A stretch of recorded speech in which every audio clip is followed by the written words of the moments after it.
नमस्कार, मी सौ उमा मंगेशवरेकर, सारस्वत उपप्राथमिक विभागाच्या प्रमुख आहे आणि दरवर्षीप्रमाणे आम्ही सारस्वत विद्यापीठाच्या पूर्वप्राथमिक विभागाच्या मुलांची मुलांची राधाकृष्णाच्या वेशभूषेत फेरी काढतो.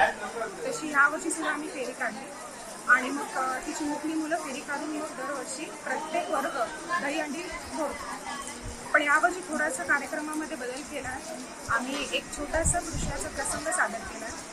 सगळ्या शिक्षकांनी मिळून हा एक बालकृष्णाचा प्रसंग सादर केला आणि मुलांना दाखवला.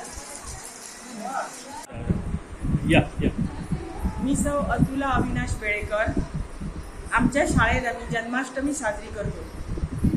मुलावर संस्कार व्हावेत. आजकाल कृष्ण फक्त शोभेची वस्तू झाला. कृष्णाचं काम काय, कृष्णाने काय केलं तर त्याने एकी केली. एकत्र खाणं, जेवणं, लहान मोठं हे कधी भेदभाव बाळगले नाही कृष्णाने.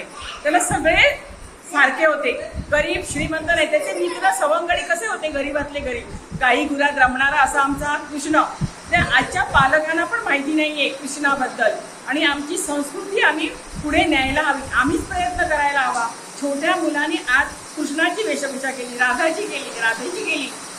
त्यांच्याही शेवटपर्यंत आजन्म लक्षात राहते. आम्ही लहान असताना हे केलेलं आणि मुलं मोठी झाल्यावर जशी मोठी होतात तशी सांगतात आम्ही कृष्ण झालेलो, राधा झालेलो.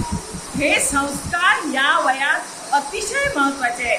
आणि दही, दूध, लोणी हे आजकालच्या पालकांना माहिती नाही किती पौष्टिक असतं. पिझ्झा बर्गरच्या जमान्यात दही, दूध, लोणीचं किती महत्व आहे, पोह्यांचं किती महत्व आहे. गुळ पोहे साधे केले तरी ते कृष्णाला आवडतात. कारण का तर हा धष्टपुष्ट होता येतं, शरीर धष्टपुष्ट बनतं.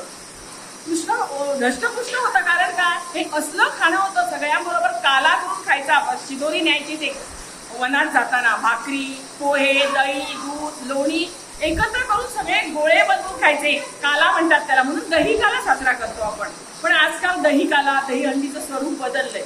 ते मुलांच्या दृष्टीने योग्य नाही. म्हणून आम्ही ती संस्कृती वाढवायची, जोपासायचा मनापासून प्रयत्न करतो आणि पालक पण आम्हाला साथ देतात, सहकार्य करतात वेळोवेळी. गोपाल कृष्ण भगवान की जय. Subscribe Prudent social media channel and press bell icon for latest notifications.